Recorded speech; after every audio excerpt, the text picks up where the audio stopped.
The fifth year of crushing drought had turned Clearwater Valley Ranch into a creditor's ticking time bomb, rather than the thriving cattle operation it once was. The rolling grasslands that Jackson Reeves' great-grandfather had secured through the Homestead Act of 1862 now stood barren, its soil cracked and dusty, defying all modern agricultural methods meant to coax life from increasingly hostile terrain. Before we jump back in, tell us where you're tuning in from, and if this story touches you, make sure you're subscribed, because tomorrow I've saved something extra special for you. For generations, the Reeves family had been the backbone of Pinewood County, the 300-acre ranch producing some of the finest cattle in 3 states. The old Reeves place, as locals called it, had weathered economic depressions, survived the Dust Bowl, and adapted through changing markets with stubborn resilience.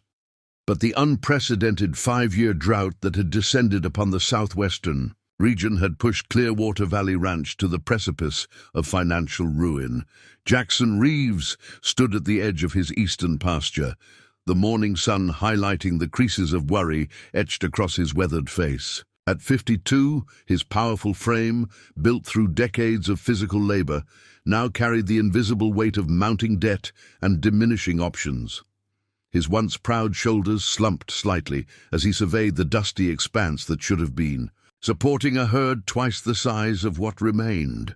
"Another scorcher, Rusty," he muttered to the aging Australian shepherd at his side. The loyal dog whined softly, pressing against his master's leg as they gazed across the parched landscape. The Weather Service had promised rain last week, but like so many forecasts before, the clouds had merely teased the horizon before dissipating into the relentless blue sky. Jackson pulled his phone from his pocket, grimacing at the 3 missed calls from Sierra Bank and Trust. The latest notice had arrived yesterday, giving him 45 days to make a substantial payment or face foreclosure proceedings. The politely worded letter had concluded with a handwritten note mentioning that Westridge Development Group had expressed significant interest in acquiring several properties in the valley, a thinly veiled suggestion that Jackson should consider selling before things got worse. But Clearwater Valley Ranch wasn't just land to Jackson. It represented 5 generations of Reeves family history, births, deaths, triumphs, and sacrifices, all bound to this soil. His grandfather's ashes were scattered on the North Ridge. His children had learned to ride horses in the western meadow. This wasn't just property. It was identity, heritage, and purpose rolled into 300 acres of increasingly worthless dust. Jackson climbed onto his grandfather's 1957 John Deere tractor, the faded green paint chipped and weathered from decades of service. The irrigation trenching attachment he'd borrowed from his neighbor Frank Martinez waited to be used, a last-ditch effort to redirect what little groundwater remained into the most promising section of pasture. One good area with deep water. Access, he said to himself as the diesel engine rattled to life. That's what we need to keep the core herd alive until this drought breaks. The eastern section had always been problematic. Oddly structured terrain with unusual rock formations that had frustrated 3 generations of Reeves' men. His grandfather claimed there was something unnatural about how the rocks were arranged, too systematic for nature's random hand, he'd insisted. Jackson's father had simply declared it not worth the trouble and focused on the more productive western sections instead. But now, with those reliable pastures turning to dust and cattle prices plummeting, Jackson had no choice but to attempt what his ancestors had abandoned. Every additional acre with access to groundwater could mean the difference between keeping or losing the ranch. As he guided the ancient tractor toward the troublesome eastern section, the familiar sound of tires on gravel announced an unwelcome visitor. A sleek white SUV bearing the Westridge Development Group logo pulled up alongside the equipment shed. Catherine Reynolds, Westridge's chief land acquisition officer, stepped out with practiced confidence. Jackson had known Catherine since high school, but the decades since had transformed her from the shy daughter of a local rancher into a polished corporate representative whose carefully calibrated smile never quite reached her eyes. Her grandfather had lost his ranch during the oil bust of the 1980s, giving her what she claimed was special insight into the difficult decisions facing agricultural families in transition. "Jackson," she greeted him with a professional nod. As he killed the tractor's engine, "I wish this was just catching up with an old friend." "Another offer?" he asked, though they both knew the answer. She handed him an envelope. 20% above our last proposal. That's all the increase I could get approved. The board is eager to finalize acquisitions in this valley before the county rezoning hearing next month. He took the envelope without opening it. "Thanks for trying, Catherine." She glanced toward the rocky eastern section. "Have you considered Dr. Whitfield's theory about your property?" Jackson's jaw tightened involuntarily. Dr. Marcus Whitfield, the geology consultant employed by Westridge and adjunct professor at the State University, had been making increasingly persistent requests to survey Clearwater Valley Ranch. His latest communication had suggested geological anomalies consistent with significant subterranean features, a claim Jackson found suspiciously aligned with Westridge's interests in acquiring his land. "I'm not giving Whitfield access to my property," he said flatly. "Not while I still own it." Catherine's expression softened slightly. "Jackson, I understand the ranch has been in your family for generations, but at some point you have to face reality. That eastern section has never been productive, and Whitfield's preliminary scans suggest I'll make it productive," he interrupted. "Today, that's why I've got the trencher." She sighed. "Just don't wait too long to consider alternatives. Our offer won't stay on the table indefinitely." After Catherine left, Jackson stood motionless beside his tractor, the corporate offer crumpled in his fist. Rusty pressed against his leg, offering silent comfort in the way only a loyal dog can. The ranch house in the distance, built by his great-grandfather and expanded by each subsequent generation, seemed to watch him expectantly, waiting to see if he would be the Reeves who finally surrendered what others had fought so hard to build and maintain. His children had already moved away, his daughter to a tech job in Austin, his son to the oil fields of North Dakota. Neither had expressed interest in continuing the ranching tradition. Some days, in his darkest moments, Jackson wondered if Catherine was right. Maybe it was time to accept reality. But not today. Today, he would try one more solution. Attack. One more problem. If he could find water in that stubborn eastern section, perhaps he could buy enough time for the rains to return, for cattle prices to recover, for some miracle to preserve what 5 generations had built. Jackson started the tractor again and headed toward the rocky terrain that had resisted cultivation since his grandfather's time, unaware that what lay beneath those mysterious formations would soon change everything, not just for the Reeves family, but for our understanding of American history itself.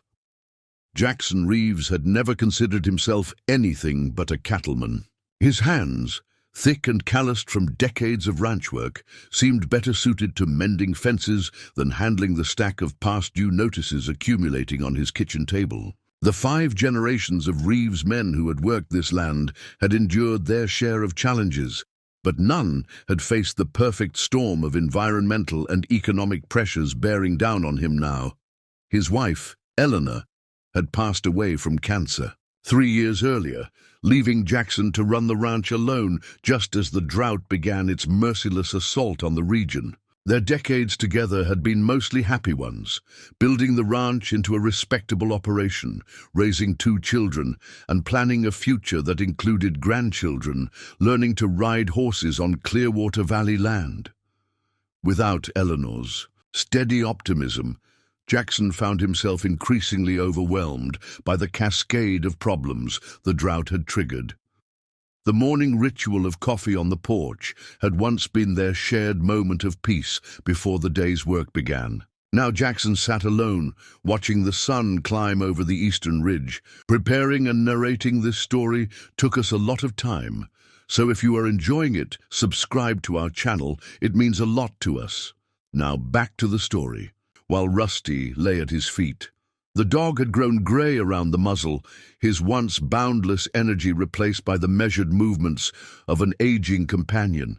Man and dog were growing old together, both stubbornly clinging to routines that gave structure to increasingly uncertain days.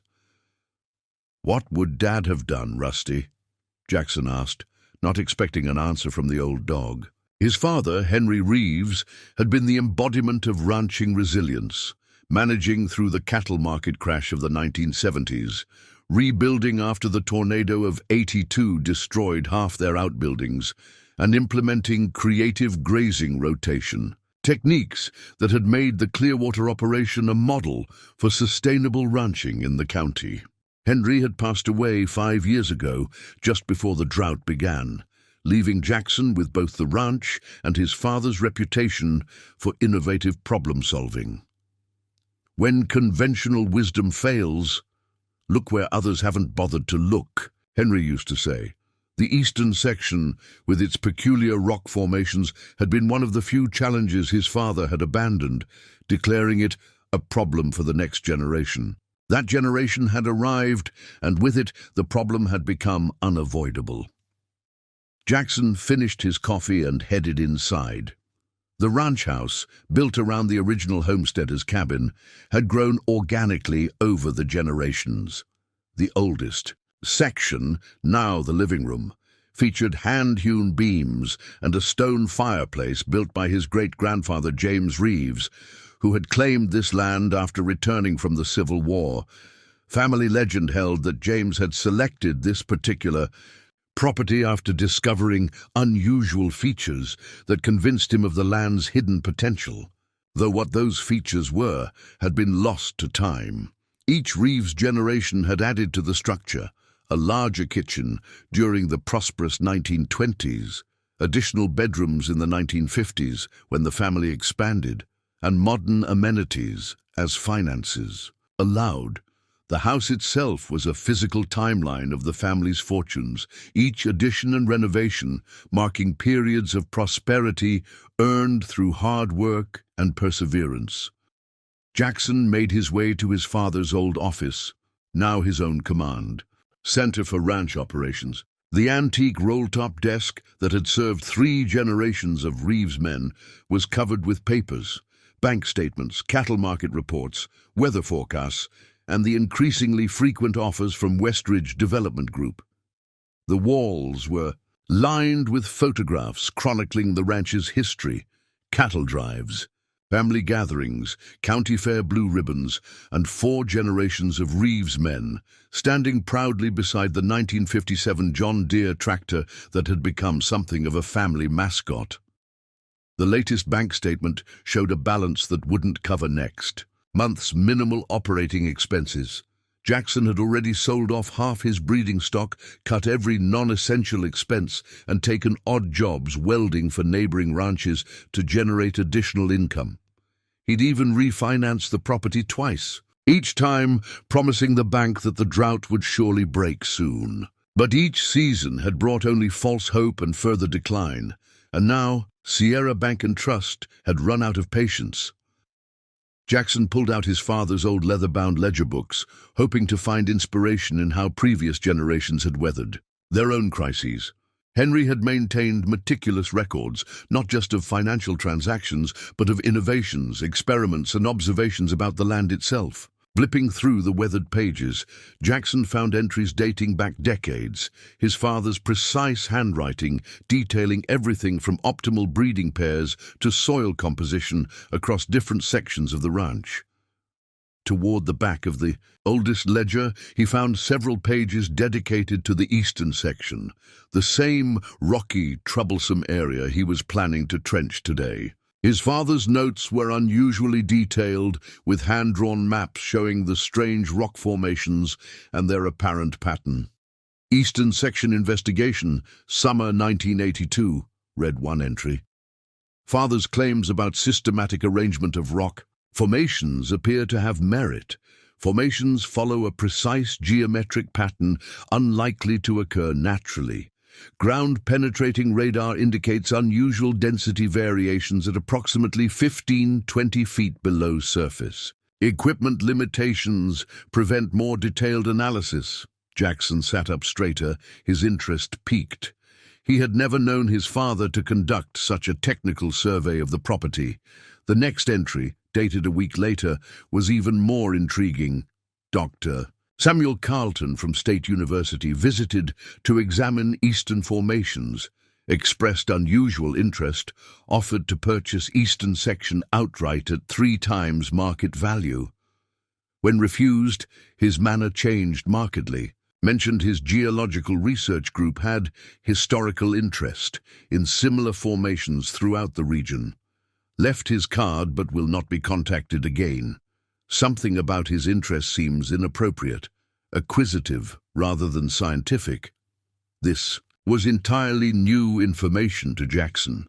His father had never mentioned a university professor attempting to buy part of their land, nor had he shared his apparent suspicions about the eastern rock formations having some kind of significance beyond simple geological oddities. The final entry on the subject was dated nearly a decade later, in 1991. Eastern section remains unexplored. Multiple equipment failures when attempting to excavate near central formation. Possibly coincidental, but unusual. Decision made to focus resources on more productive areas. Note for future generations. There is something unusual about the eastern rocks. If technology improves or circumstances demand exploration, proceed with caution and documentation.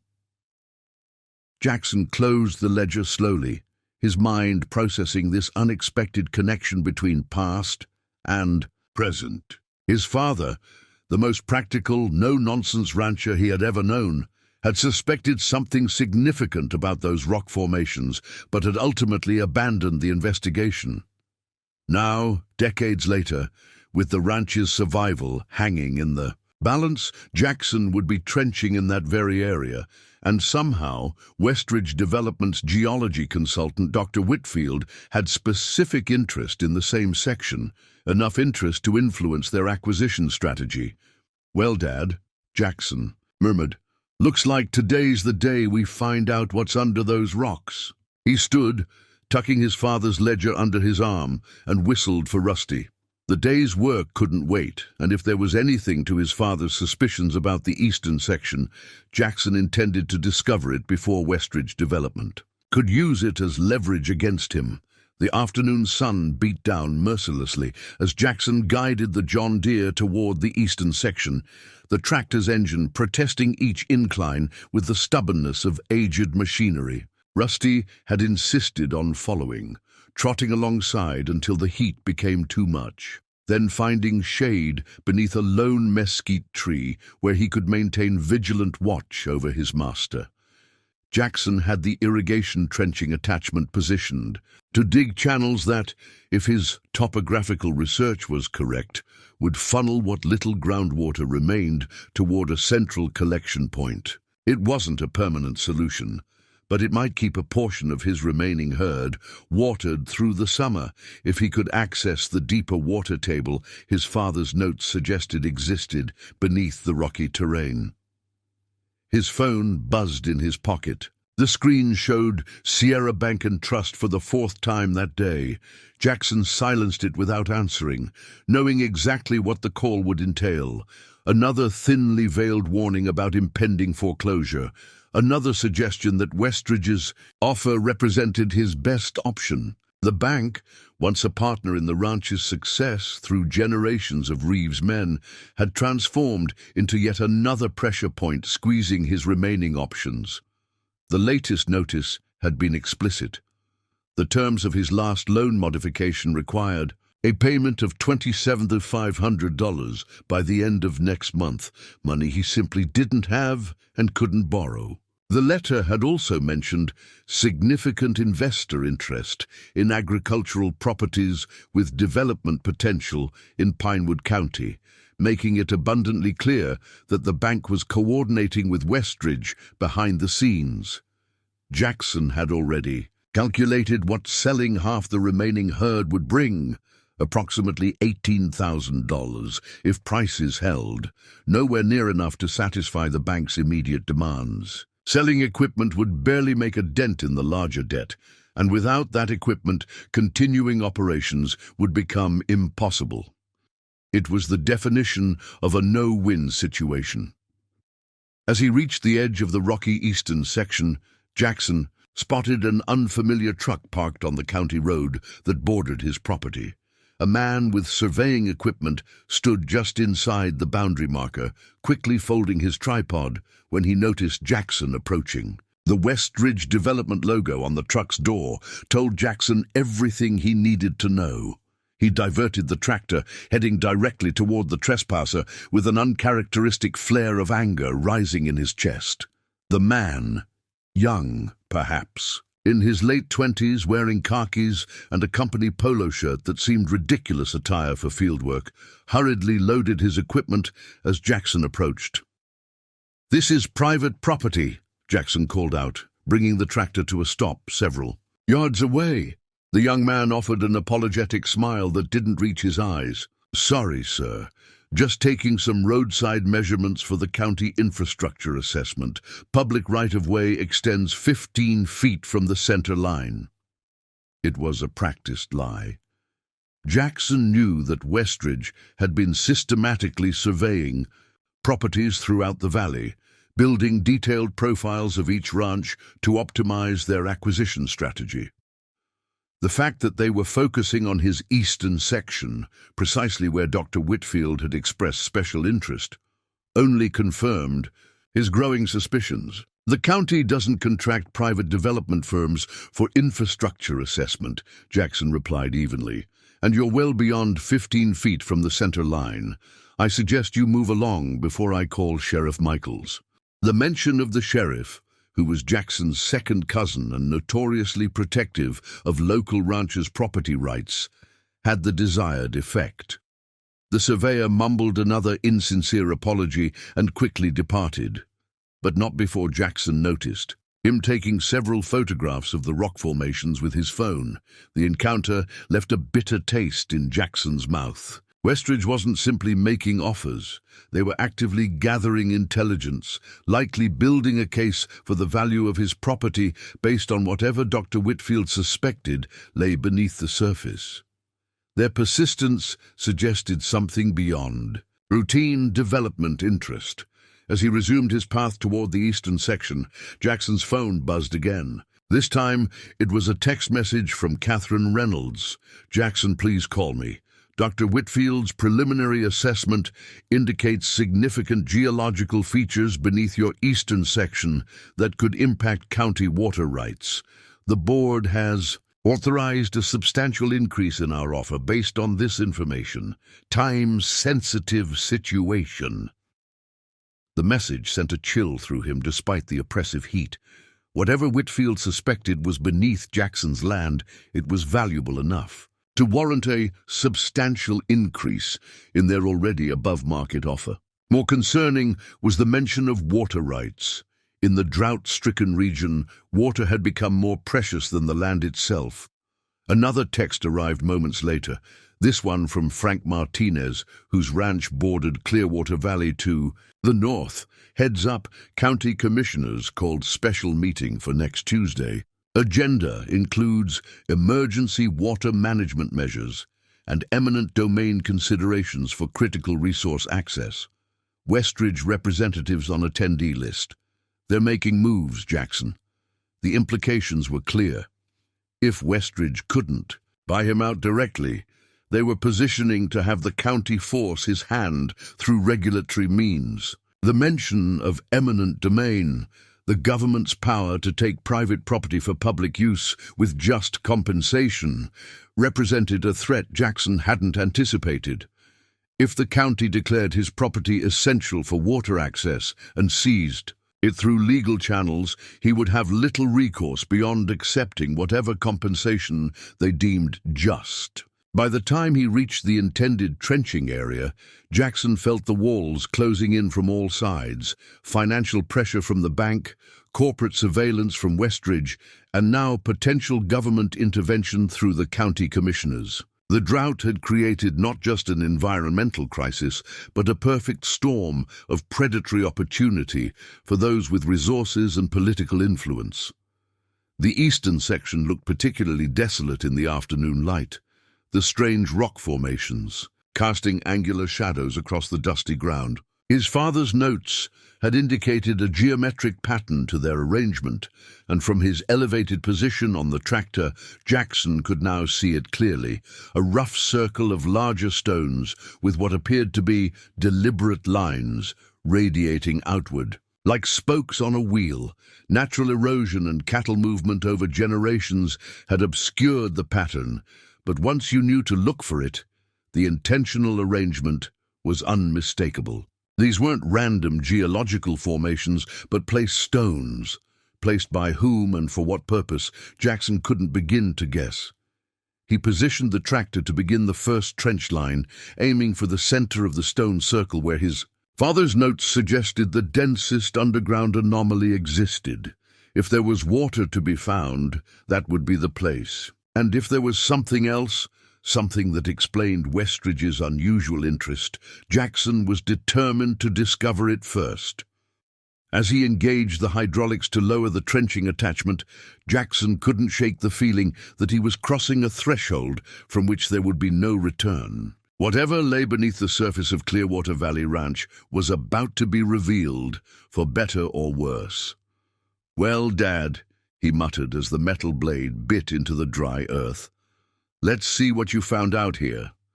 The trenching attachment cut into the hard soil with a grinding protest, sending up clouds of dust that momentarily obscured Jackson's view. The John Deere's engine strained against the resistance, its aged frame shuddering with the effort of forcing the blade deeper into ground that had likely remained undisturbed for generations. As the dust settled, Jackson noticed something odd about the soil being displaced. Unlike the uniform tan color typical of the region's drought-hardened earth, the material coming up in the trench showed distinct layers, darker sediment interspersed with what appeared to be crushed stone in unnaturally regular patterns. "That's not right," he muttered, slowing the tractor to examine the anomaly more carefully. Years of working this land had given Jackson an instinctive understanding of its composition. The layering he observed wasn't consistent with natural geological processes.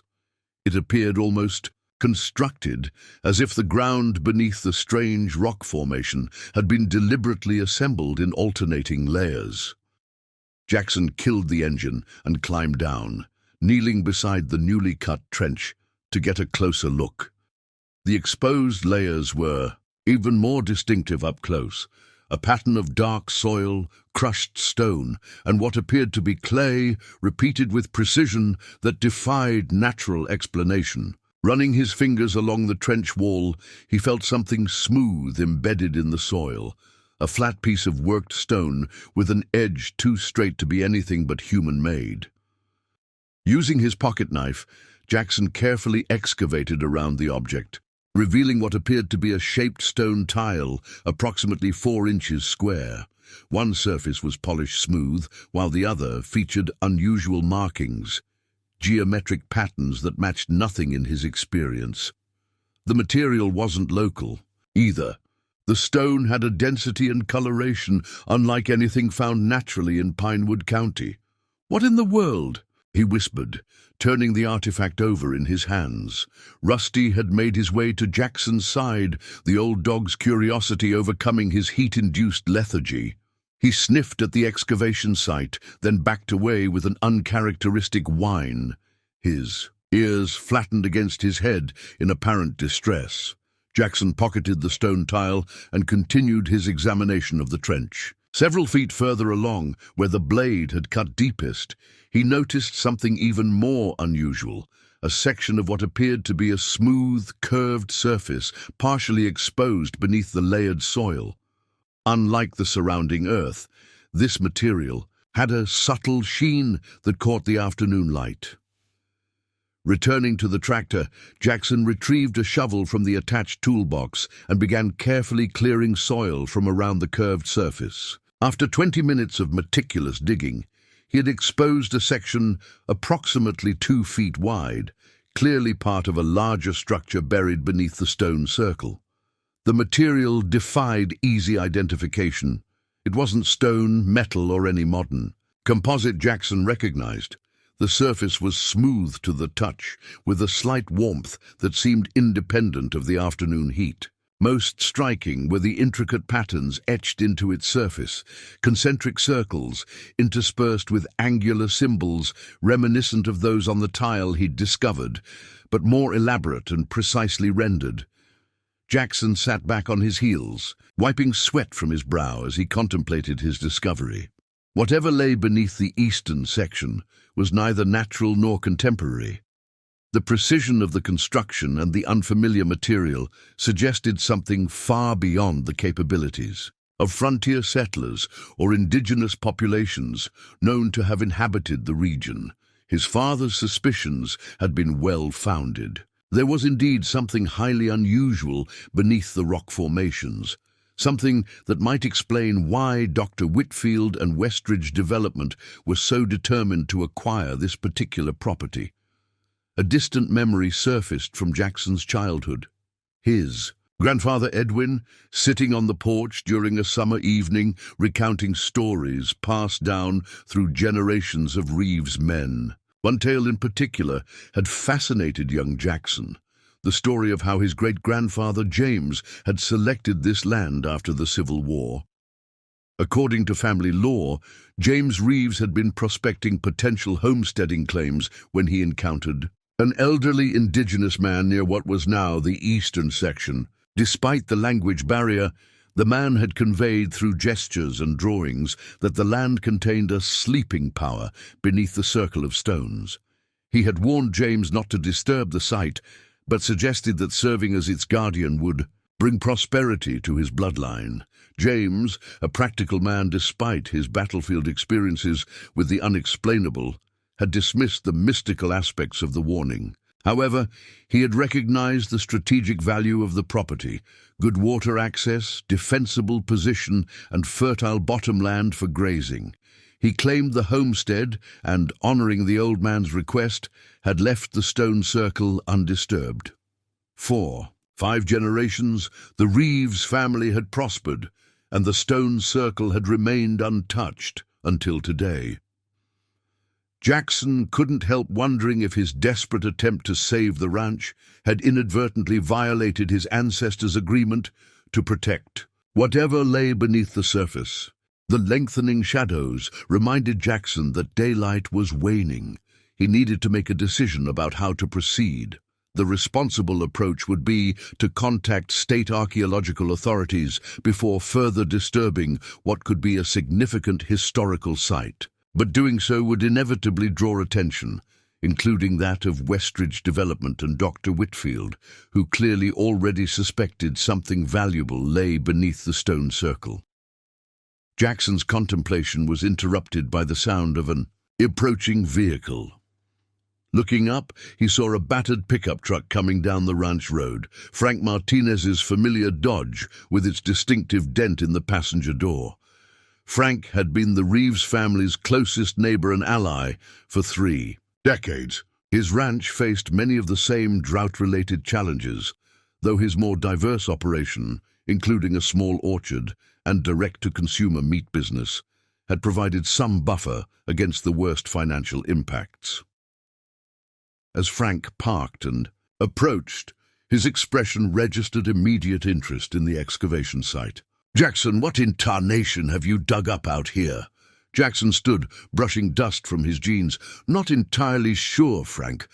Was trying to trench for water access and hit something." Frank peered into the excavation, his weathered face registering surprise as he observed the curved surface with its unusual markings.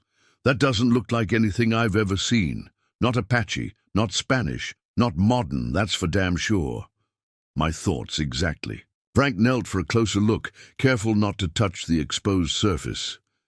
"You remember old Sheriff Taylor?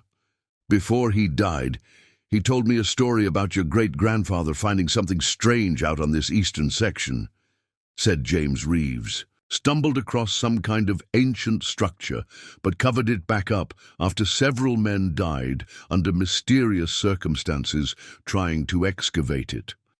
This was new information to Jackson. My father's notes mentioned unusual equipment failures when he tried to investigate this area in the 80s, but nothing about deaths during my great-grandfather's time. Frank shrugged. Could be just local legend getting embellished over time. But Taylor swore it was true, said his own grandfather was one of the men who helped James rebury whatever they found. He stood, dusting off his hands. "What are you planning to do with whatever this is?" It was the question Jackson had been asking himself. His financial crisis remained urgent. The bank wouldn't extend his deadline because he'd stumbled across an archaeological curiosity. Yet this discovery might change the equation entirely, particularly regarding Westridge's interest in his property. "I need time to figure that out," Jackson admitted. "But first, I need to understand what we're dealing with here." Frank nodded thoughtfully. "My sister's kid, Rebecca, she's an archaeologist down at the university, not connected to any of the local development interests. Might be worth getting her professional opinion before this becomes public knowledge." The suggestion made sense. Having an independent expert assess the discovery could provide Jackson with crucial information before he had to make any decisions about reporting it officially. "Could she come out here tonight?" Jackson asked. "I'd rather not leave this exposed and unattended overnight." Frank was already pulling out his phone. "Let me call her. And Jackson, whatever this is, be careful. There's a reason your ancestors left it buried all these years." The sun had begun its descent toward the western horizon when a cloud of dust announced the arrival of another vehicle. Rebecca Martinez pulled up in a compact SUV laden with archaeological equipment, her university parking permit still visible on the rearview mirror. She emerged with the efficient movements of someone accustomed to field work. Mid-30s, practical clothes, hair pulled back in a no-nonsense ponytail, and eyes that immediately assessed the excavation site with professional interest. "Uncle." Frank wasn't exaggerating, she said by way of greeting, extending her hand to Jackson.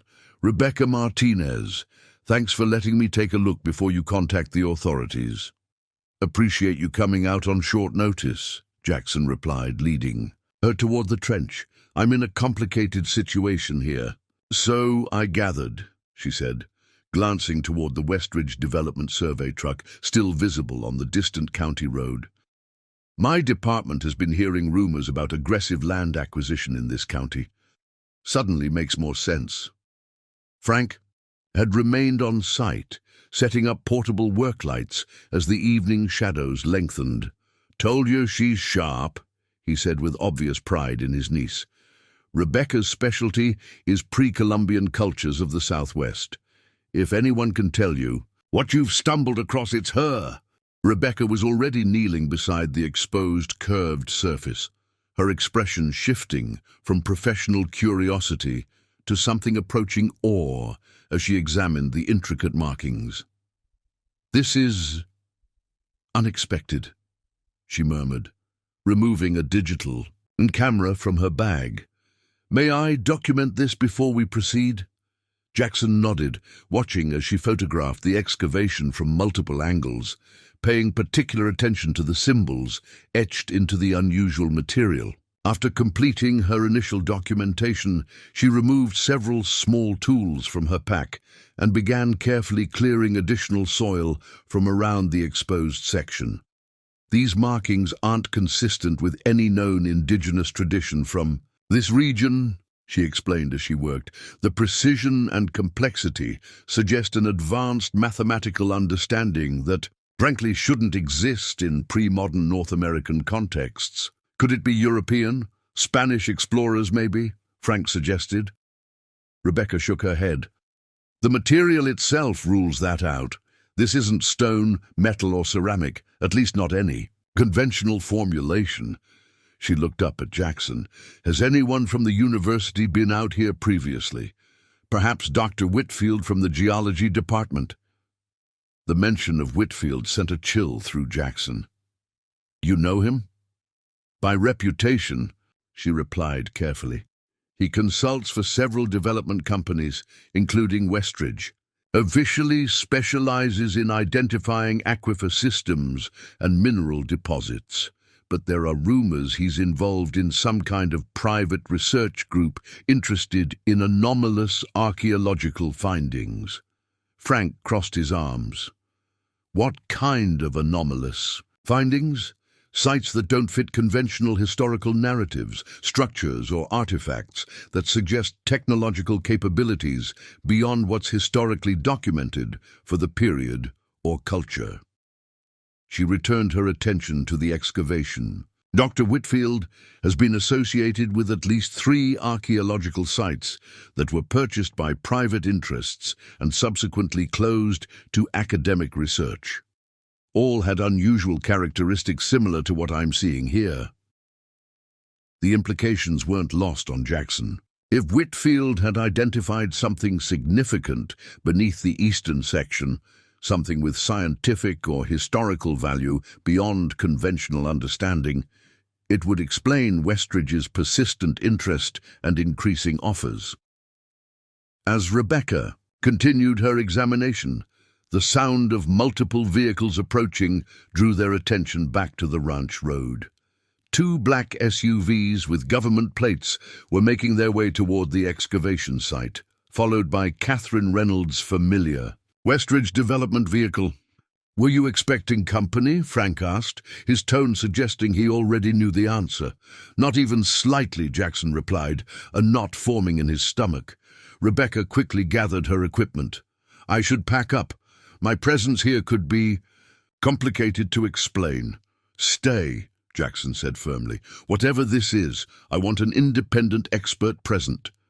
The lead SUV came to a stop 30 yards from the excavation, and Dr. Marcus Whitfield emerged from the passenger side.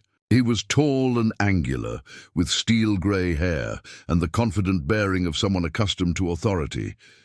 His expression registered momentary surprise at seeing Rebecca, quickly masked behind a professional smile. Mr. Reeves, he called, approaching, with an outstretched hand. I'm Dr. Marcus Whitfield, geological consultant for Westridge Development.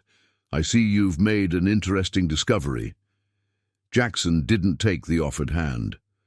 Seems like news travels fast. This is private property, Dr. Whitfield. I don't recall inviting you here. Whitfield's smile didn't waver. Satellite imagery flagged unusual excavation activity in an area of particular research interest. Given the potential historical significance, the Bureau of Land Management has authorized a preliminary assessment. From the second SUV emerged a man and woman in official-looking attire, both bearing identification badges that identified them as BLM agents. The woman stepped forward. Agent Sarah Brennan, Bureau of Land Management. This is Agent Thomas Delgado.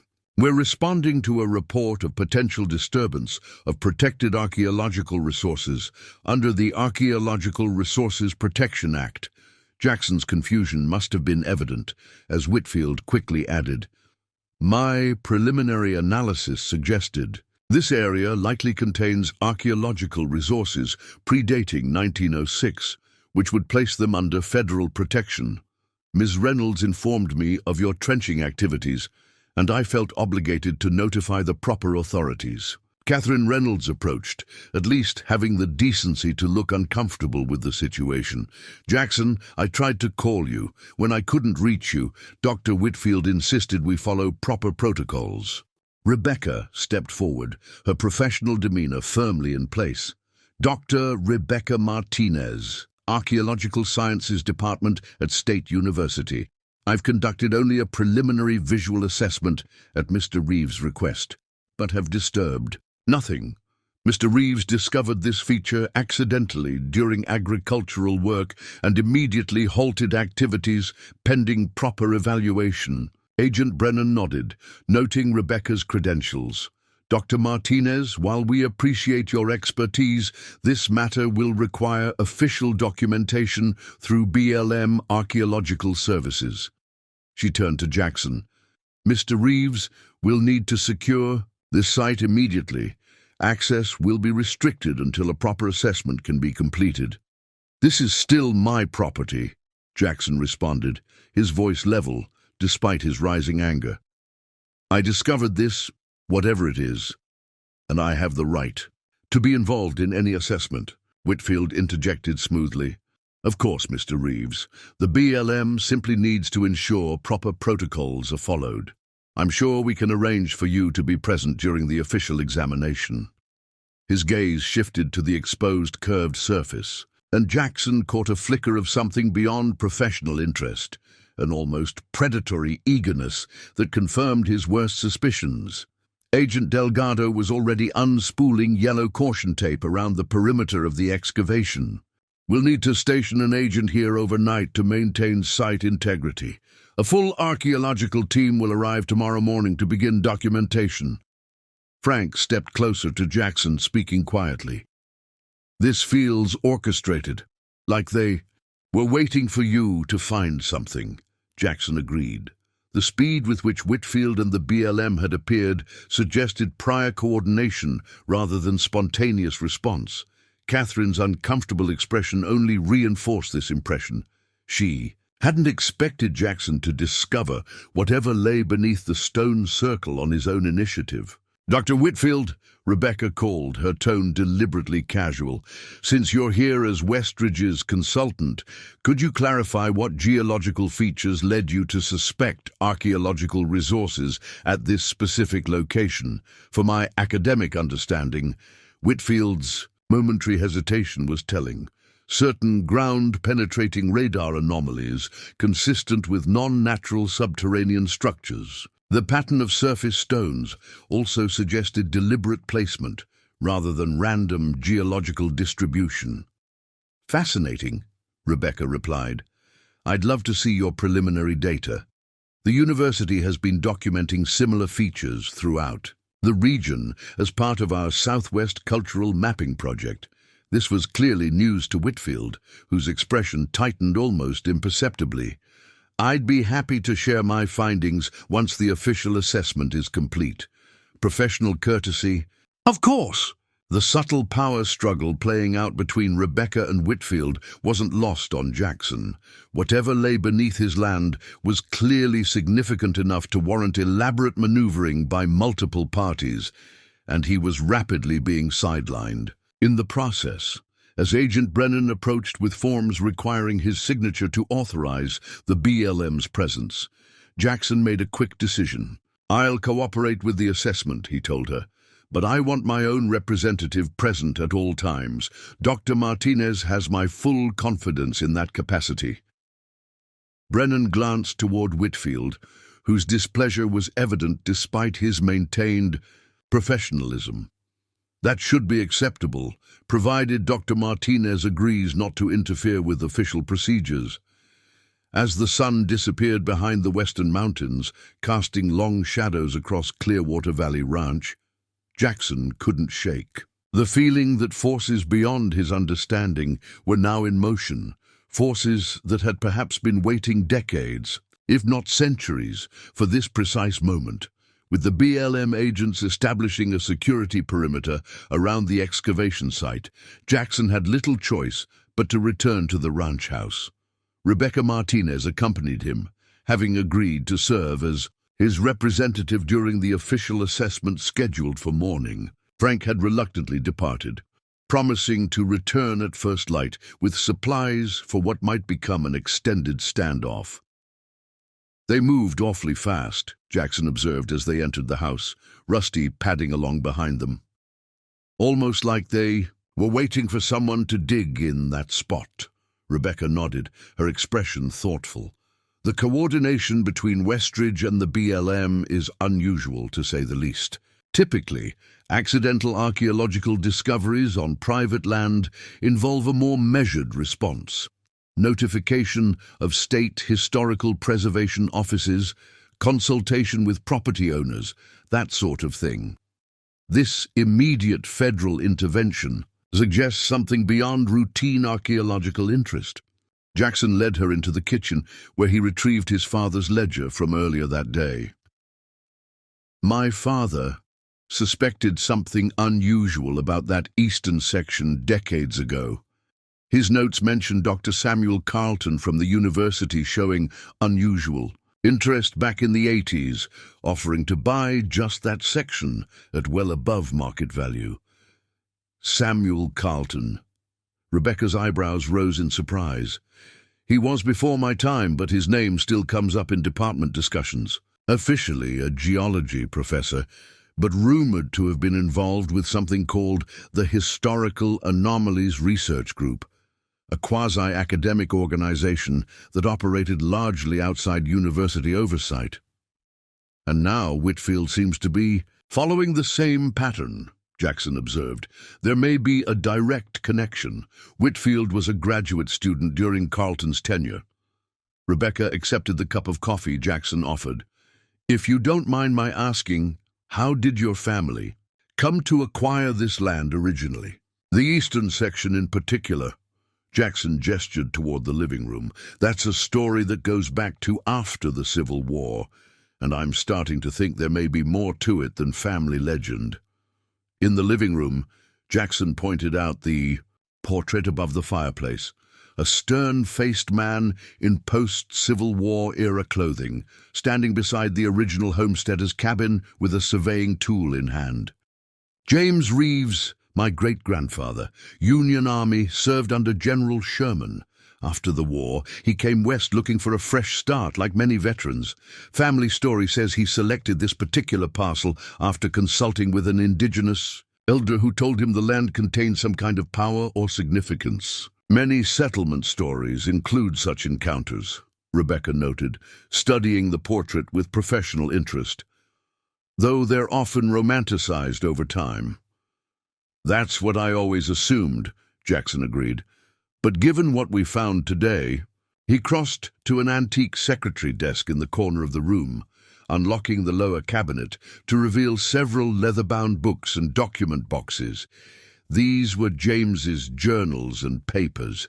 I've never gone through them thoroughly, just skimmed them for family history research. Together, they carefully laid out the materials on the coffee table. The journals were chronologically ordered, beginning with James's wartime experiences and continuing through his journey west and the establishment of Clearwater Valley Ranch. Rebecca handled the aged volumes with the practiced care of someone accustomed to working with historical documents. "May I?"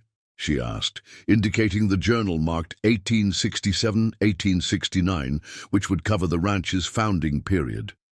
Jackson nodded, turning his attention to a wooden document box containing folded papers and what appeared to be surveying notes. As they worked in companionable silence, each focused on their respective materials, the ticking grandfather clock and Rusty's occasional sighs provided the only soundtrack to their historical investigation. After nearly an hour, Rebecca looked up. Jackson listened to this entry from April 1868.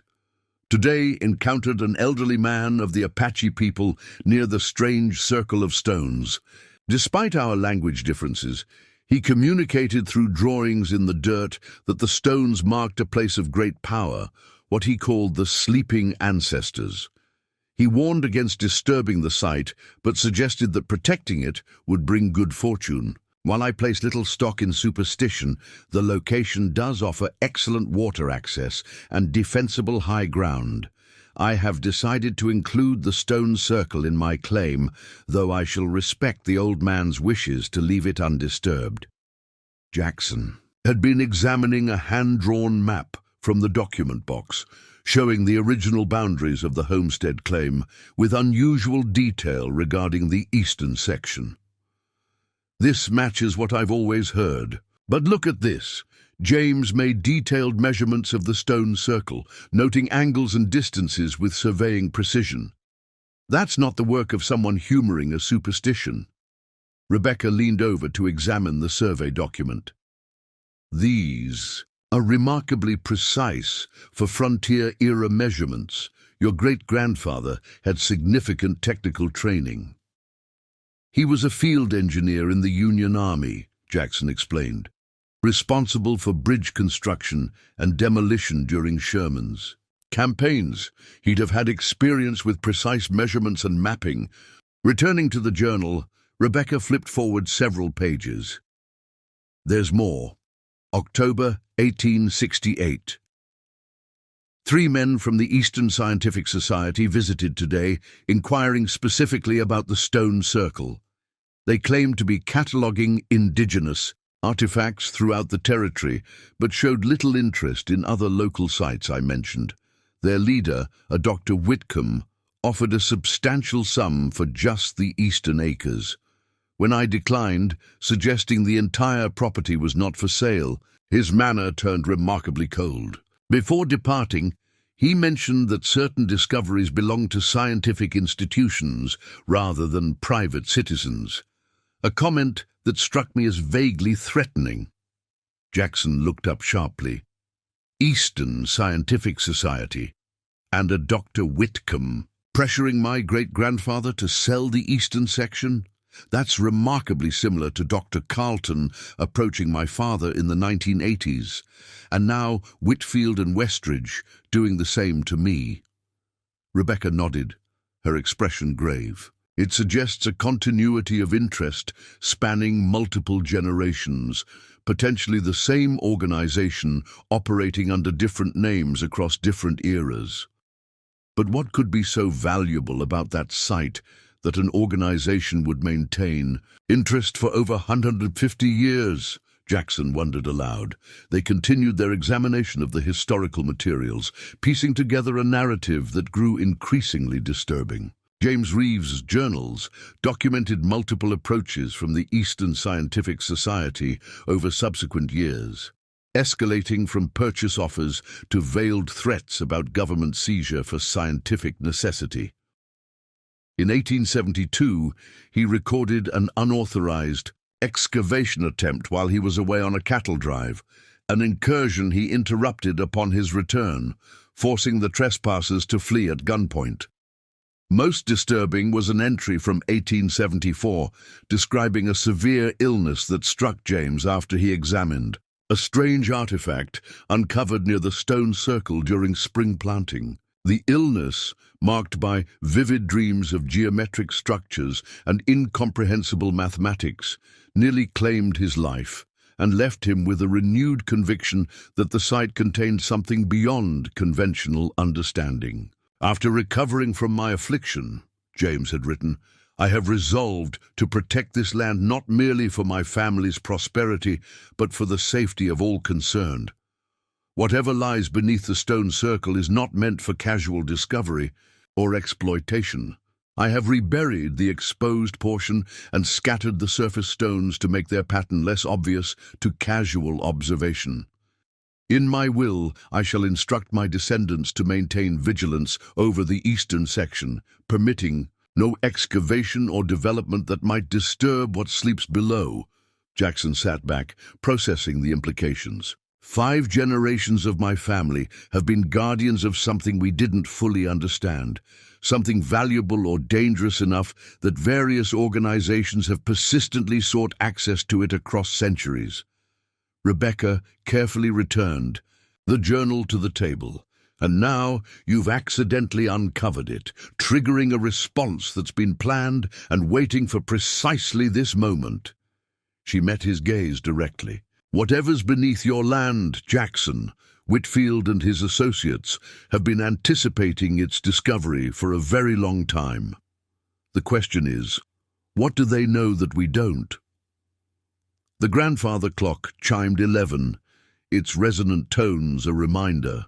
That morning, and the official BLM assessment would arrive all too soon. Whatever lay beneath the stone circle was about to become the focus of intense scrutiny, with Jackson caught between ancient family obligations and modern forces beyond his control. We need more information before morning, he decided, returning to the wooden document box.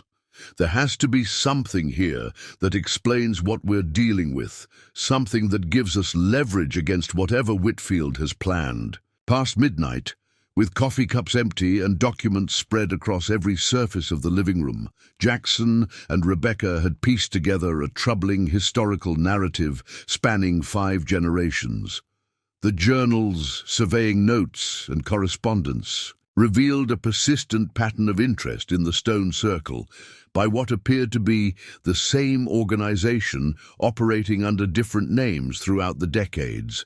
From the Eastern Scientific Society of the 1860s to the Historical Anomalies Research Group of the 1980s, and now Westridge Development's targeted acquisition strategy. There's a consistency to their approach, Rebecca observed, organizing a timeline of documented interactions.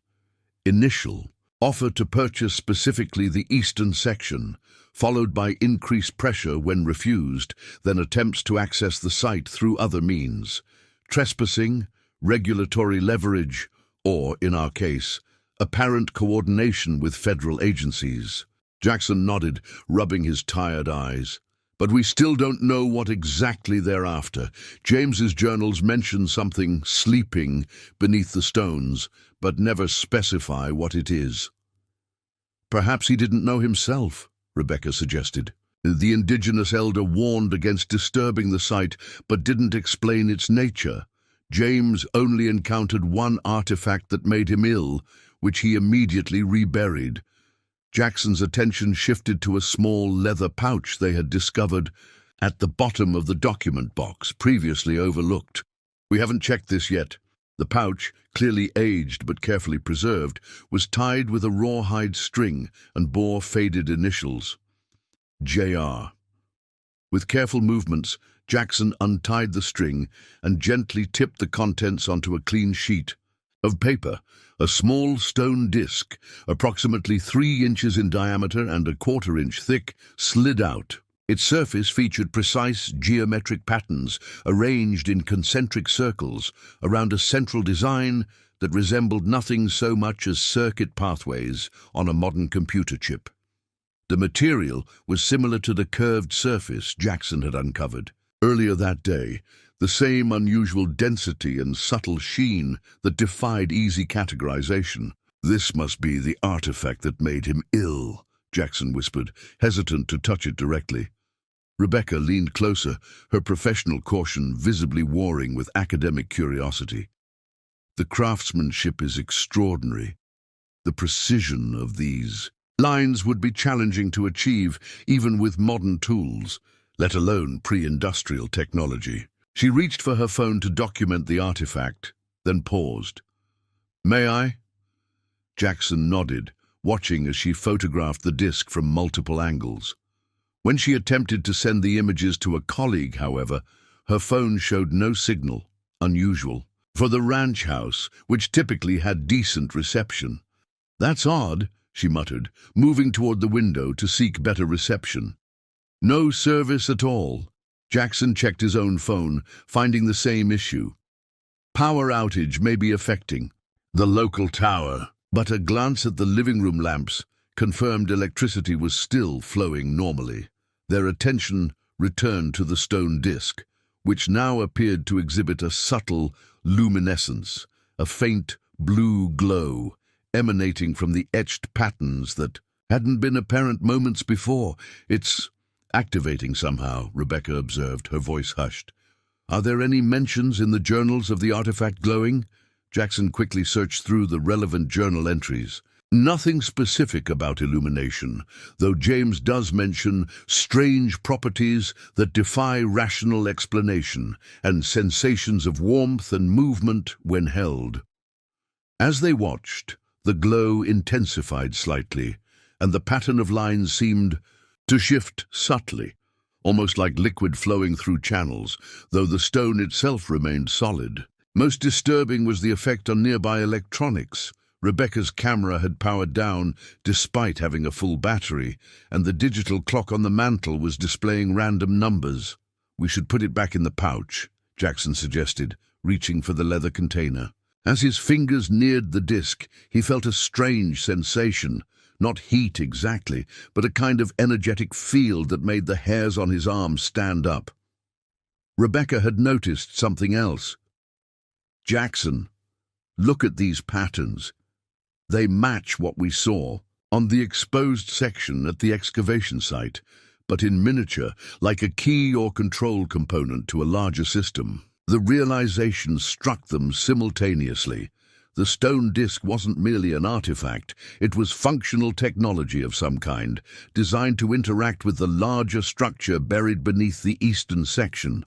And if it was activating now, after more than a century of dormancy— "The excavation," Jackson said, rising quickly. "When I uncovered part of the structure, it must have initiated some kind of reactivation sequence, and this disk is responding."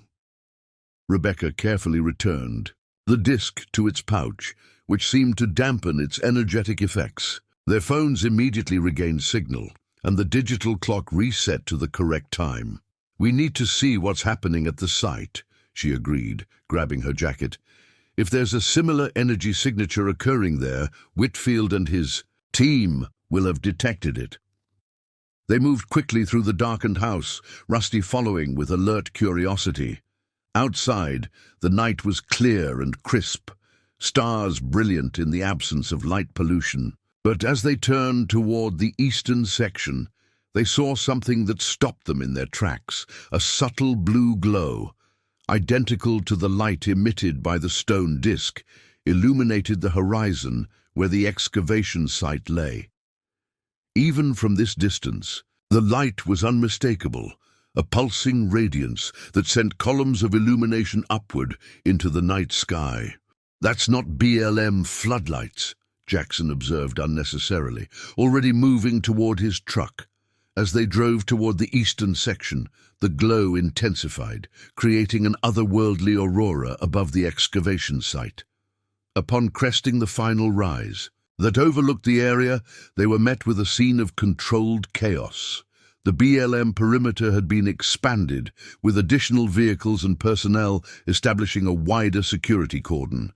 Powerful generators hummed, powering specialized equipment, being hastily assembled around the excavation. At the center of activity stood Dr. Whitfield, directing operations with the confidence of someone who had prepared for this precise scenario. Jackson parked at the perimeter checkpoint, where an agent immediately approached. "Mr. Reeves, this area is now under federal emergency protocols. Access is restricted to authorized personnel only." "This is my property," Jackson countered, "and Dr. Martinez is my designated representative for the archaeological assessment." After a brief radio consultation, they were reluctantly allowed to proceed, though under escort. As they approached the excavation site, the full extent of the transformation became apparent. The exposed section Jackson had uncovered had expanded, not through additional digging, but through what appeared to be self-activation. The curved surface had somehow extended outward, revealing more of the structure beneath. The geometric markings now pulsed with the same blue luminescence as the stone disk, creating patterns that shifted and flowed across the exposed surface. Most remarkable was the central area where Jackson's trencher had first made contact. What had been merely a section of curved wall had transformed into what could only be described as an entrance, a perfectly formed archway composed of the same unusual material, leading downward into the earth. The archway's interior emanated the most intense illumination, suggesting a pathway that had been dormant for centuries until this moment. Whitfield noticed their arrival and approached, his excitement barely contained behind a mask of scientific detachment. "Mr. Reeves, Dr. Martinez, you're witnessing something extraordinary. The structure appears to be undergoing some form of self-activation or awakening process, revealing architectural features that were previously dormant." "What exactly is it, Dr. Whitfield?" Jackson asked directly. "You've clearly been anticipating this discovery. Time for some straight answers." Whitfield studied him for a moment, then made a decision. Our organization has documented 7 similar sites across North America over the past 150 years. Based on our research, we believe they represent technological achievements of a prehistorical advanced culture, one that existed on this continent long before currently recognized indigenous civilizations. That's archaeologically unprecedented. Rebecca interjected, professional skepticism evident in her tone. Indeed, Whitfield agreed, which is precisely why these discoveries have been kept from mainstream academic scrutiny. The implications would overturn centuries of established historical narrative. He gestured toward the glowing archway. And now, thanks to Mr. Reeves's accidental intervention, we have our first opportunity to access an intact interior chamber. The activation sequence has been triggered. Jackson felt a chill that had nothing to do with the night air. Activation sequence for what exactly? Whitfield's expression conveyed both excitement and caution. That, Mr. Reeves, is what we're about to discover. Whatever lies beyond that threshold has been waiting for thousands of years to be awakened, and you, following in your great-grandfather's footsteps, have become the catalyst for its revelation. The blue light pulsed more intensely, as if responding to their conversation. The stone disc in Jackson's pocket, which he had transferred there from the leather pouch, grew warm against his thigh, vibrating slightly in apparent resonance with the larger structure. In that moment, Jackson realized that the crisis threatening his ranch had been eclipsed by something far more significant, a discovery that might rewrite human history and, based on the extraordinary security response, potentially affect national security itself. As government personnel continued setting up equipment around the perimeter, Jackson pulled Rebecca aside, moving away from Whitfield and the BLM agents. Toward a relatively quiet area near the ranch truck. We need to establish some control over this situation, he said quietly. Whitfield and whoever he's really working for have been planning this for decades. We're completely unprepared. Rebecca nodded, her expression grave. His explanation about prehistorical advanced culture is extraordinary, but the physical evidence makes it difficult to dismiss outright. Whatever this structure is, it exhibits technological characteristics well beyond what should exist in any ancient North American context. Do you have colleagues who might help us understand what we're dealing with? Independent experts not connected to Whitfield or his organization? Rebecca considered for a moment. There's Dr. Elena Vasquez at the University of New Mexico, specializes in archaeoastronomy and pre-Columbian mathematical systems, and Dr. James Chen at MIT, expert in ancient engineering techniques with a particular interest in unexplained historical anomalies. Both have solid academic reputations and, importantly, have been critical of fringe archaeology claims. Can you reach them? Get their perspective without alerting Whitfield? I can try, Rebecca replied, moving further from the activity to make her calls. Jackson returned his attention to the excavation site, where Whitfield was supervising the deployment of what appeared to be advanced scanning equipment around the glowing archway. The precision and efficiency of the operation suggested extensive preparation. These weren't standard archaeological tools hastily assembled, but specialized equipment designed for this specific purpose. Agent Brennan approached, her official, demeanor slightly softened by the extraordinary circumstances. Mr. Reeves, I understand this situation must be disorienting. The official explanation is that we're dealing with a unique archaeological discovery requiring specialized handling under federal protocols. And the unofficial explanation? Jackson challenged. Brennan hesitated, then seemed to make a decision. I'm not privy to all details, but this site has been on a classified watch list for decades. Several similar structures have been identified globally, all exhibiting comparable technological characteristics that challenge conventional historical understanding. How many people know about my property's significance? a very limited group, Mr. Reeves. Most of the agents here were briefed only hours ago.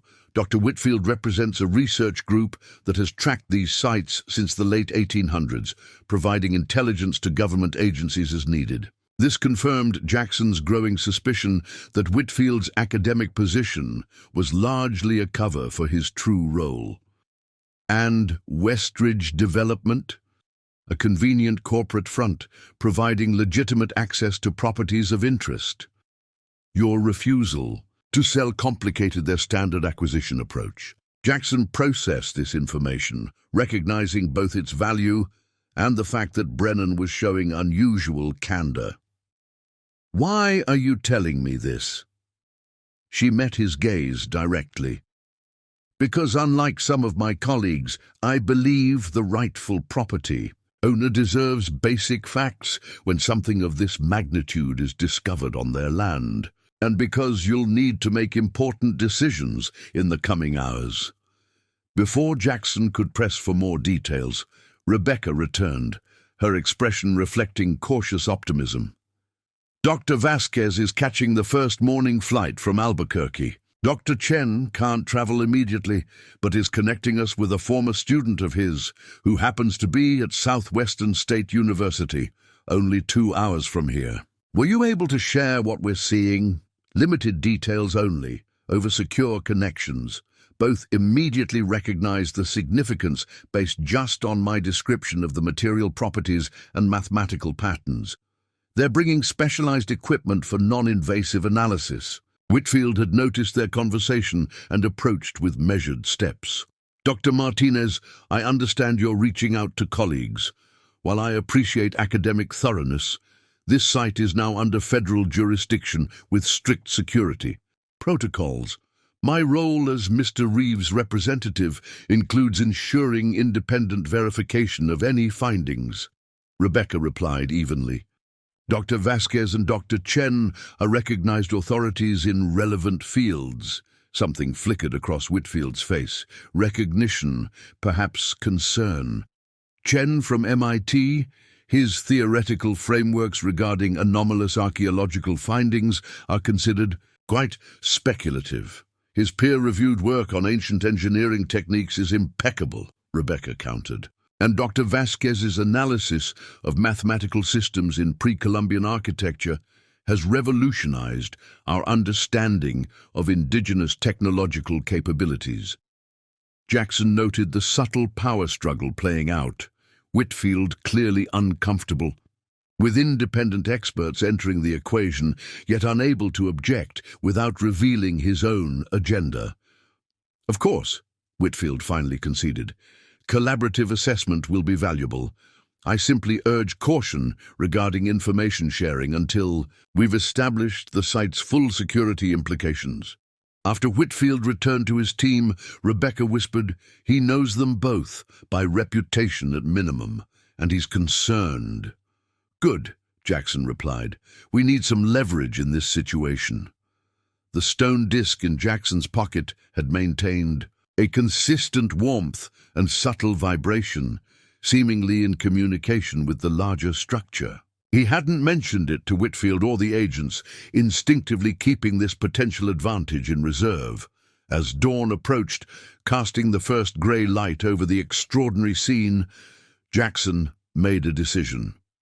Whatever emerged from this discovery, he would ensure that the truth, the complete truth, would be documented by experts he trusted, not simply those with decades-old agendas and classified objectives. When your colleagues arrive, he told Rebecca, we'll need to ensure they have full access to the site. Something tells me Whitfield's organization has been controlling the narrative around these discoveries for generations. This time needs to be different. Dawn broke over Clearwater Valley Ranch with surreal beauty, the rising sun casting golden light across a scene that belonged more in a science fiction film than a drought-stricken cattle operation. The excavation site had been transformed overnight into something resembling a military field headquarters, combined with a high-tech archaeological dig.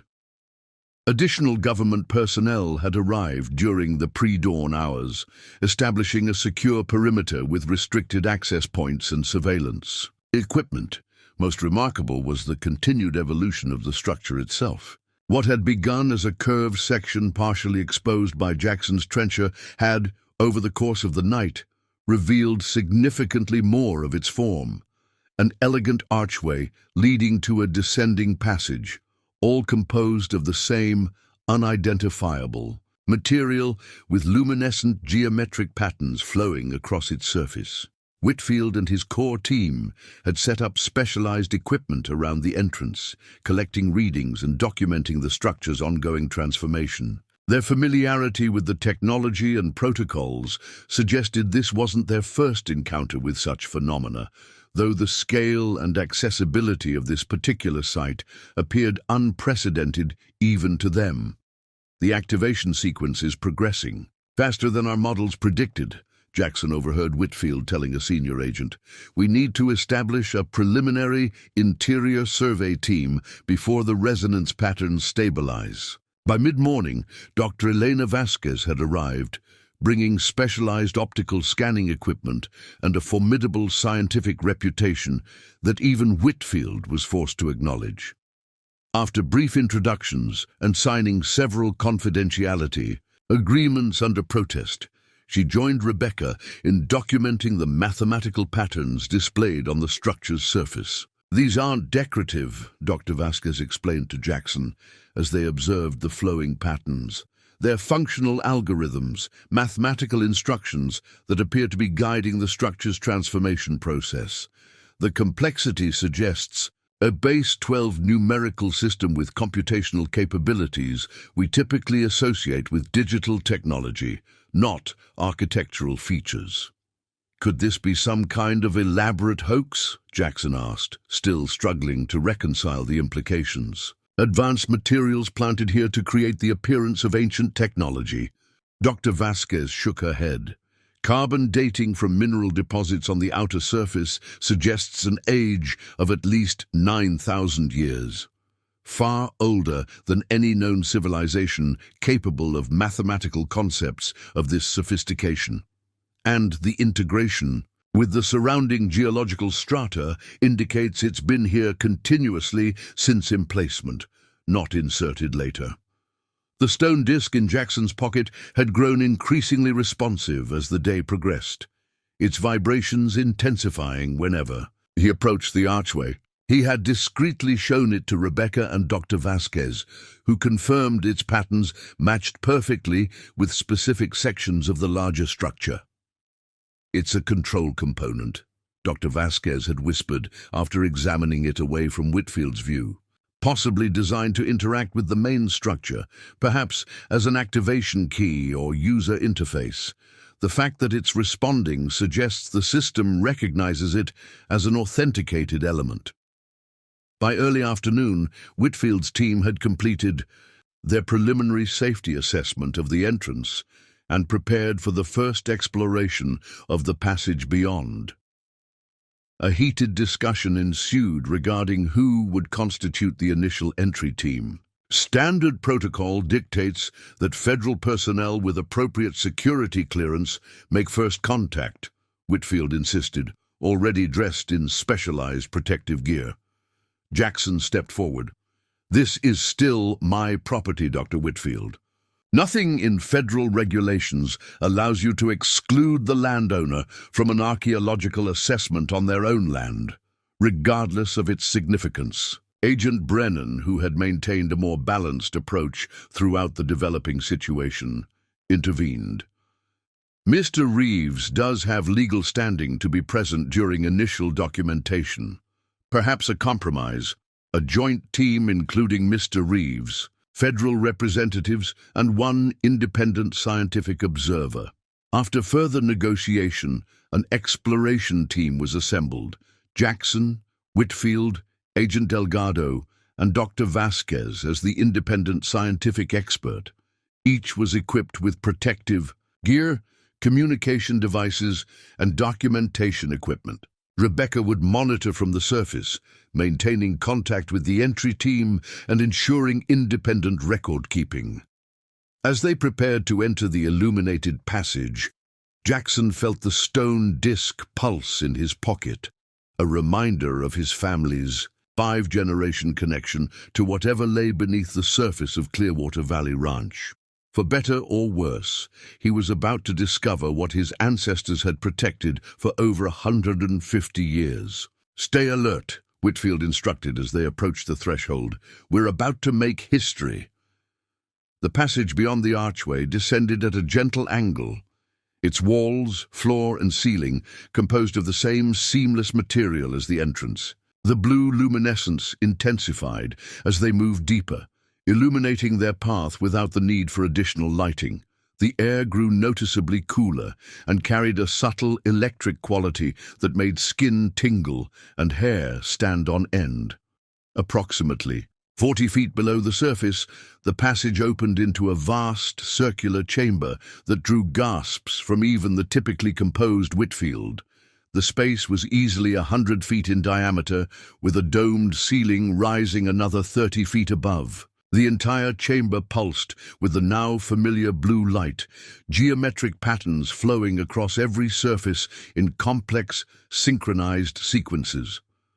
Most remarkable was the central feature, a raised platform supporting what could only be described as a control console. Composed of the same luminescent material, it featured recessed panels, raised geometric shapes, and a central depression that appeared perfectly sized to receive the stone disc in Jackson's pocket. "Remarkable preservation," Dr. Vasquez murmured, her scientific detachment momentarily overcome by the spectacle.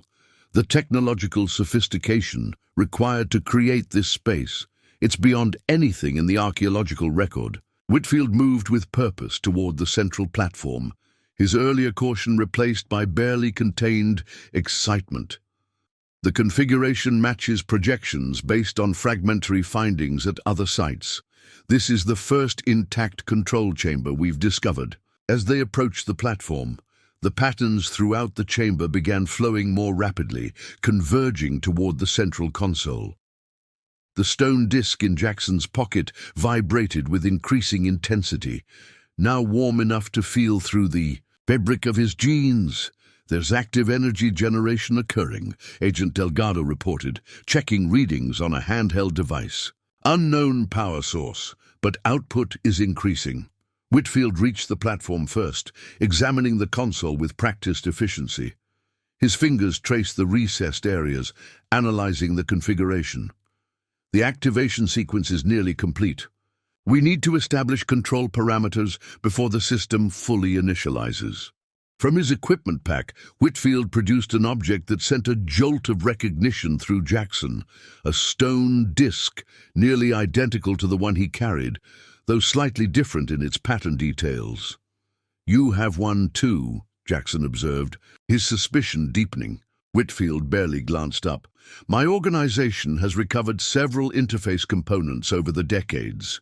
This particular key was extracted from a similar site in Mexico, though that chamber had been severely damaged by earlier exploration attempts." As Whitfield prepared to place his disc into the central depression, Jackson felt a powerful vibration from his own artifact, almost like a warning. Dr. Vasquez had moved to his side, examining readings from her specialized equipment. "The resonance patterns are destabilizing," she whispered urgently. "If he activates the system with an unmatched component—" Jackson didn't wait to hear more. "Stop!" he called out, moving toward Whitfield. "That's not the correct key for this site." Whitfield paused, his expression hardening. "Mr. Reeves, I appreciate your concern, but my organization has studied these systems for generations. We understand the activation protocols." "Then you know each site has its specific interface component," Jackson countered, producing the disc from his pocket. "This is the one that belongs here, the one my great-grandfather found and protected, the one that's been resonating with this chamber since we discovered it." The chamber's illumination pulsed dramatically as Jackson revealed the artifact, the flowing patterns accelerating toward the central console. Whitfield's expression shifted from confidence to barely concealed alarm as he recognized the disk's authentic response to the chamber. "Where did you get that?" he demanded, his scientific demeanor cracking. "That component was never recovered from this site." "My ancestors protected it," Jackson replied, moving closer to the console. "Along with this entire chamber for over 150 years. The question is, what are you really trying to activate here and why?" The confrontation at the control console had escalated into a tense standoff. Whitfield's scientific facade had crumbled, revealing the true nature of his interest. Not merely academic documentation, but activation and control of whatever system lay dormant within the ancient structure. "Mr. Reeves," he said, his voice tightly controlled, "you don't understand the implications. These installations form a network, a prehistoric technology grid spanning continents. My organization has spent generations locating and studying these sites, preparing for the moment when we could restore functionality." "To what end?" Dr. Vasquez challenged. "What exactly do you believe this technology was designed to do?" Before Whitfield could respond, Agent Delgado's communication device activated. "Sir, we have a situation topside. Additional university personnel have arrived with Federal Science Division representatives. They're requesting access under the Joint Archaeological Assessment Protocol." Jackson recognized the shift in power dynamics immediately. Dr. Chen's connections had come through, bringing legitimate federal scientific oversight beyond whatever specialized division Whitfield had been working with. The chamber's illumination had continued to intensify, the patterns flowing more rapidly toward the central console. The stone disk in Jackson's hand now pulsed in perfect synchronization with the larger system, practically pulling toward the console's central depression. "We're running out of time," Whitfield insisted. "The activation window is closing. After centuries of dormancy, the system is reaching critical initialization phase. If we miss this opportunity, we proceed with proper scientific caution," Dr. Vasquez interrupted firmly. "Not according to your organization's agenda." Jackson studied the console, the flowing patterns suddenly registering as familiar. They matched precisely the survey maps his great-grandfather had drawn of the entire valley. The realization struck him with stunning clarity. "It's a water management system," he breathed, the pieces falling into place. "The indigenous elder told my great-grandfather it was tied to the prosperity of the land. The geometric patterns aren't just mathematical algorithms. They're topographical representations of the valley's aquifer systems." Dr. Vasquez quickly examined her readings, eyes widening. "He's right. The patterns correlate precisely with groundwater distribution across this region. This technology appears designed to monitor and potentially regulate subterranean water flow across vast areas." Whitfield's expression confirmed Jackson's theory. "Your organization knew this all along," Jackson continued. "The drought wasn't just a natural disaster. You've been waiting for critical conditions to force my hand, to finally gain access to this site." "The drought is real enough," Whitfield countered. "But yes, we recognized it created the perfect conditions for discovery and activation. These systems were designed to regulate environmental conditions across entire regions, technology that could transform our understanding of climate engineering." Jackson made his decision, stepping forward to the console. This was built to serve the land and its people, not to be controlled by a secret organization with their own agenda. With deliberate movements, he placed the stone disk into the central depression, where it settled with a satisfying click. The chamber's response was immediate and dramatic. The blue illumination intensified to brilliant clarity, and the flowing patterns converged in complex sequences. The stone disk rotated slowly in its depression, locking into position as the entire chamber hummed with activated energy.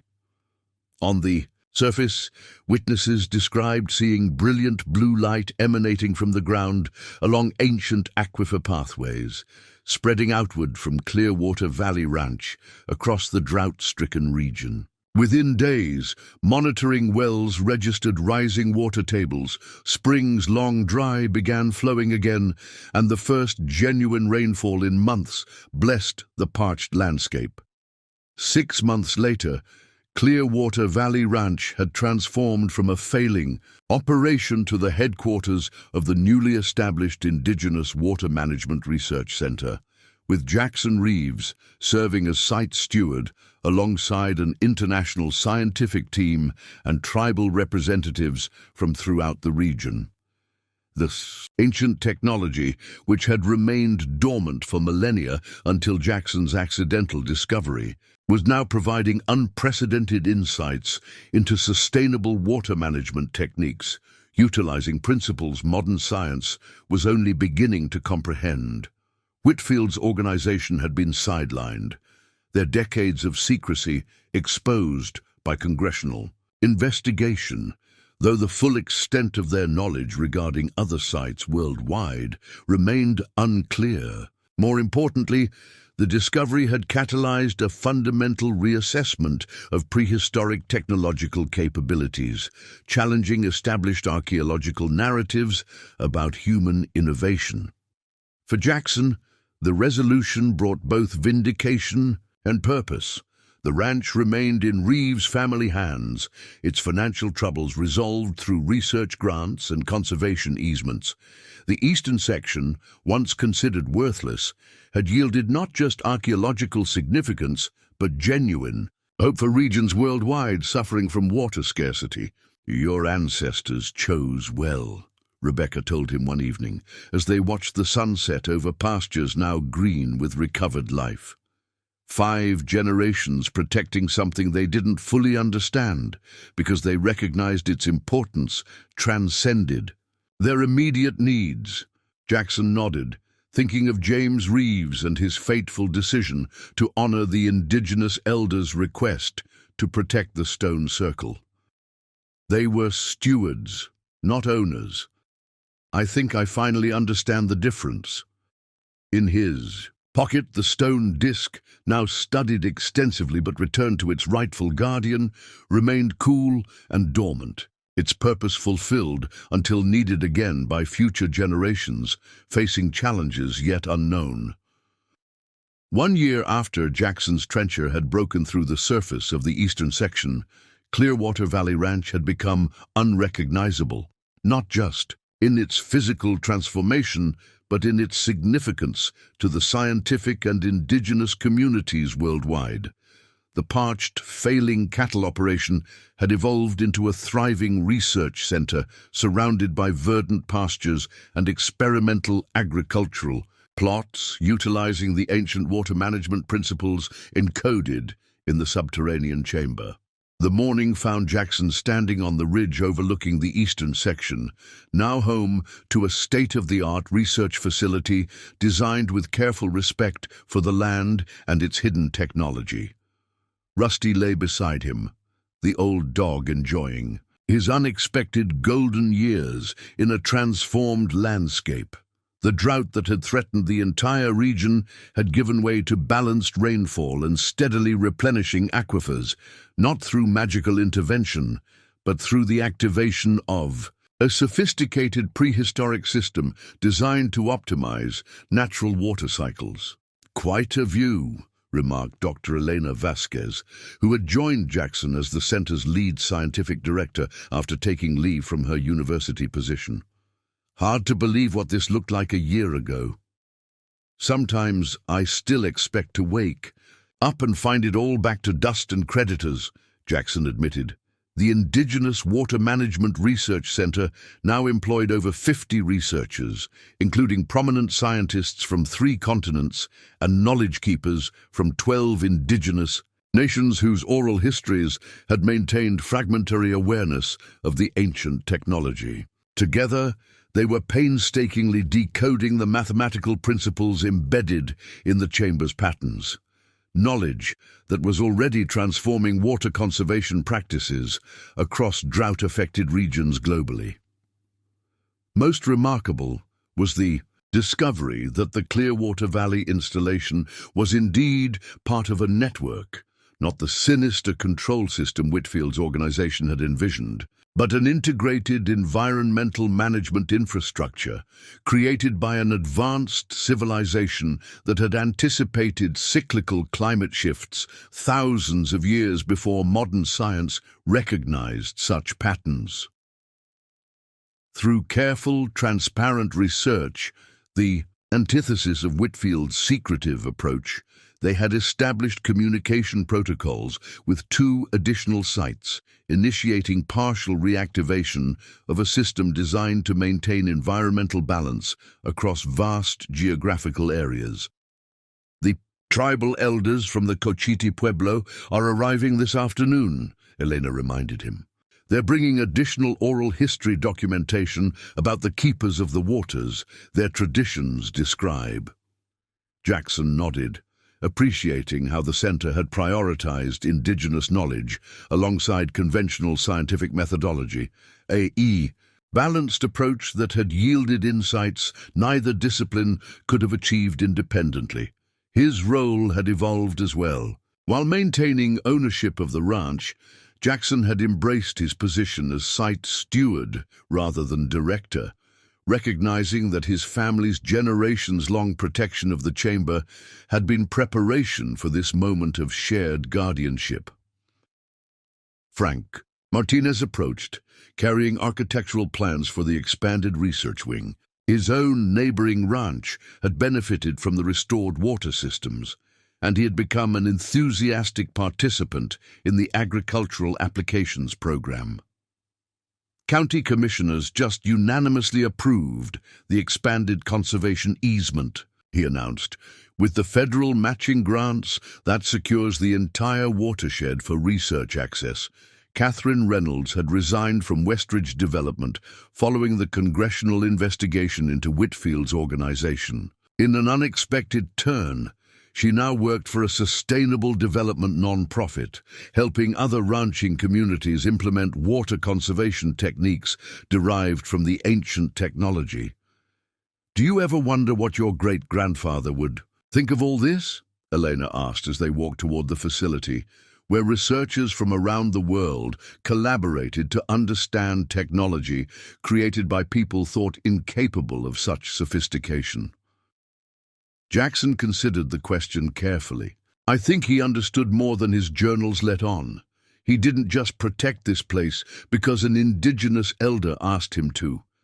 He recognized that some discoveries belong to all of humanity, not just to those who happen to find them. The stone disc, now securely housed in a specialized containment unit when not being studied, had revealed only a fraction of its secrets. Researchers estimated it would take decades to fully understand the mathematical principles encoded in its seemingly simple patterns. Knowledge that had once sustained an entire civilization through climate changes, similar to those now threatening the modern world. As Jackson entered the research center, greeted by the diverse team of scientists and traditional knowledge keepers working in collaborative harmony, he reflected on how crisis had transformed into opportunity, not just for his family's legacy, but for a world increasingly in need of the ancient wisdom his ancestral land had preserved through the centuries. Up next, you've got 2 more standout stories right on your screen. If this one hit the mark, you won't want to pass these up. Just click and check them out. And don't forget to subscribe and turn on the notification bell so you don't miss any upload from us.